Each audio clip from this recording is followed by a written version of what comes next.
¿Qué tal amigos de YouTube? ¿Cómo se encuentran? Espero que estén muy pero que muy bien. El día de hoy vamos a revisar un problema de balance de materia y energía, enfocándonos exclusivamente al balance de energía sin reacción química. Así que vamos a comenzar. Aquí tenemos el ejercicio a realizar, que nos dice lo siguiente: se desean obtener 50 kilogramos de agua a 38 grados centígrados. Para ello se tiene un recipiente con agua a 90 grados centígrados y otro también con agua a 14 grados centígrados. Lo que nos pide el ejercicio es esto: determinar las cantidades necesarias de agua caliente, que en este caso serán el agua a 90 grados, y fría, que será el agua a 14, para obtener las cantidades y temperaturas de agua requerida. Leyendo el ejercicio ya podemos determinar varias cosas. Primero, no hay una reacción química. ¿Por qué? Porque simplemente vamos a hacer una operación de mezclado. Vamos a mezclar agua a 14 grados y agua a 90 grados. ¿Para qué? Para obtener 50 kilogramos de agua a 38 grados. Por lo tanto, tendremos dos entradas al sistema. La entrada 1, que contendrá agua a 90 grados, como habíamos dicho, y la entrada 2, que contendrá el agua a 14 grados. Como ven, tenemos entrada 1, por lo tanto será temperatura 1, y entrada 2, por lo tanto tendremos una temperatura 2. La salida la consideraremos como la línea 3, y aquí tendremos una carga de 50 kilogramos, que es lo que nos está dando como dato, y la temperatura 3 será de 38 grados centígrados. Este es el diagrama general del proceso y ya pusimos todos los datos que nos han dado, ya no podemos poner nada más. Aquí vuelvo a poner el diagrama un poco más pequeño para comenzar a trabajar. ¿Qué es lo que hacemos para arrancar? Primero que nada, en este tipo de ejercicios debemos de ver si estamos trabajando en masa o en moles. Estamos trabajando obviamente en masa porque tenemos 50 kilogramos aquí a la salida. Por lo tanto, podemos plantear una ecuación global de masa o un balance general de masa. ¿Por qué? Porque toda la masa que entra debe ser exactamente la misma masa que sale. Caso contrario a lo que sucede con los moles. Los moles que entran a un sistema, que generalmente ocurre una reacción química, no son los mismos moles que salen del sistema. A veces sí, a veces no. Es importante que sepan eso. Por lo tanto, el balance de masa global nos quedaría de la siguiente manera. Tenemos W1 más W2. Aquí también se me olvidó decirles que yo he utilizado W como nomenclatura. En algunas literaturas lo pueden encontrar con alguna otra letra, o ustedes pueden utilizar otra letra. Yo he utilizado W. Tenemos que la suma de W1 más W2 nos da W3, y eso lo podemos ver aquí. La masa que entra en 1 más la masa que entra en 2, todo va a parar a 3. Y ya conocemos W3, por lo tanto lo podemos sustituir. Sabemos que es 50. Aquí lo tenemos, 50. Por lo tanto sería la ecuación número 1. En otro momento la vamos a utilizar. De aquí ya no podemos sacar nada más porque no conocemos W1 ni W2. Por lo tanto, lo que podemos hacer es plantear una ecuación global de energía. ¿Cómo se hace eso? De la siguiente manera. Sabemos que la energía que entra menos la que sale debe ser igual a 0. Eso siempre se va a cumplir. Por lo tanto, la energía que entra es igual a la energía que sale. Siempre, siempre. Independientemente de si estamos trabajando con masa o con moles. ¿Cuál va a ser la energía que entra? Pues la energía que entra en el flujo 1 y en el flujo 2, o en la línea 1 y en la línea 2, que sería delta H1 más delta H2, será igual a delta H3, que correspondería a la línea 3. Delta H porque así se representan los calores o entalpías. Por lo tanto, esta sería la ecuación número 2. Habíamos dicho que ya no podíamos hacer nada con esta ecuación, pero con esta sí. Podemos calcular cada uno de estos calores. ¿Cómo se hace? Se hace de la siguiente manera. Primero que nada voy a explicar qué es la campana o una campana de saturación. Este tipo de diagrama siempre lo debemos de realizar en un balance de energía. ¿Por qué? Porque nos indica qué tipo de calores tenemos involucrados en el proceso. Esta es una gráfica de temperatura contra volumen. Como les había dicho, nos indica qué tipo de calores tenemos. ¿Por qué? Porque en el proceso podemos tener un calor sensible o un calor latente, o podemos tener ambos. Antes que nada, esta campana de saturación es diferente para cada sustancia y para cada ejercicio. Aquí podemos suponer que tenemos una presión de una atmósfera porque el ejercicio no nos dice alguna otra cosa. Entonces esta suposición la podemos hacer con toda certeza.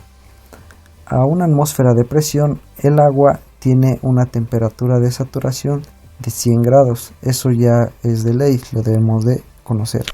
Ahora, supongamos que partimos de 0 grados. Si nosotros vamos agregando calor, vamos calentando, obviamente esa agua va a ir subiendo de temperatura. Ahorita olvídense de estas flechas y de estos puntos. Solo sigan el punto rojo. Vamos agregando calor más bien y vamos a ir ganando temperatura. ¿Hasta qué punto? Hasta que lleguemos a 100 grados. A partir del agua de 0 grados en adelante tenemos agua líquida. Una vez que lleguemos a la temperatura de saturación, nosotros tenemos un líquido saturado, que es un líquido que apenas comienza a burbujear y que comenzará pronto a convertirse en gas. Por lo tanto, toda esta línea que nosotros tenemos aquí es únicamente de calor sensible. ¿Por qué? Porque no hay un cambio de fase, simplemente subimos la temperatura. Si nosotros seguimos agregando calor, ahora nos dirigimos en esta dirección, pero ojo, aquí la temperatura es constante, por lo tanto estamos hablando de un calor latente. ¿Por qué? Porque el calor que nosotros estamos suministrando al sistema se está siendo utilizado para cambiar de fase. Ese calor nosotros en las tablas de vapor lo conocemos como lambda, o lo encontramos como lambda. Aquí habíamos dicho que teníamos un líquido saturado en este punto. Entonces toda esta parte de aquí nosotros tendremos una mezcla de líquido-vapor. Apenas el líquido está pasando a vapor, entonces tendremos en parte líquido y en parte vapor. Aquí obviamente tendremos más líquido que vapor y aquí ya tendremos más vapor que líquido. Una vez que nosotros agregamos el calor necesario para que se dé el cambio de fase, seguiremos estando en 100 grados, pero al pasar toda esta parte, nosotros ya tendremos un vapor saturado, que es un vapor a punto de condensar. Por lo tanto, toda esta línea de aquí nos representa lo que es el calor latente. Si nosotros seguimos agregando calor, ahora sí podremos seguir subiendo de temperatura y nuevamente tendremos calor sensible. ¿Por qué? Porque aquí no habrá este cambio de fase. Aquí ya tenemos puro vapor, que sería un vapor sobrecalentado. En términos generales, esto es lo que es una campana de saturación. Ahora, la importancia de esto es para ayudarnos a saber qué tipo de calor nosotros vamos a emplear y obviamente las ecuaciones que vamos a plantear para solucionar el ejercicio. ¿Cómo se hace eso? Nosotros tenemos que poner los puntos de temperatura que tenemos en cada uno de las líneas o de los flujos. Aquí tenemos el primer punto que nos dice, recuerden el problema, que está a 90 grados. Otro punto está a 14 grados y el tercer punto es al que nosotros queremos llegar, o el punto destino, es a 38 grados centígrados. Por lo tanto, uno de los flujos irá de 14 hacia 38, se calentará, y uno irá de 90 a 38 enfriándose. Lo importante que quiero que vean aquí es que el recorrido que nosotros hacemos únicamente consta de calor sensible. Nunca se involucra el calor latente. ¿Por qué? Porque nosotros nunca tocamos la temperatura de saturación, mucho menos la rebasamos. Eso es lo que nosotros vamos a saber con la campana de saturación. ¿Cuándo habrá calor latente? Por ejemplo, si nosotros hubiéramos tenido el primer punto o agua a 120 grados, ahí sí, si nosotros tuviéramos más o menos, por ejemplo, aquí 120 grados, aquí sería 120, tendríamos el agua por aquí. Por lo tanto, primero tendríamos que enfriar este vapor a 100 grados, entregando este pequeño calor sensible. Después tendríamos que entregar toda esta lambda o este calor latente, y de ahí tendríamos que seguir enfriando hasta 38 grados, otra vez entregando calor sensible. Para esto sirve una campana de saturación. ¿Por qué me demoro mucho aquí? Porque es bien importante que la entiendan, porque se utiliza en todos los ejercicios de balance de energía. Entonces, sabiendo esto, ya podemos seguir con las ecuaciones. Retomando la ecuación 2. Esta es la ecuación 2 que habíamos planteado. ¿Cómo definimos una entalpía o un delta H? Sería de la siguiente manera: el delta H de N es igual a la masa de esa N por el Cp de la sustancia que corre por esa N, que en este caso sería el Cp del agua, por la temperatura de N menos una temperatura de referencia. Esta sería la ecuación del calor sensible, donde no hay cambio de fase. Repito, no hay cambio de fase.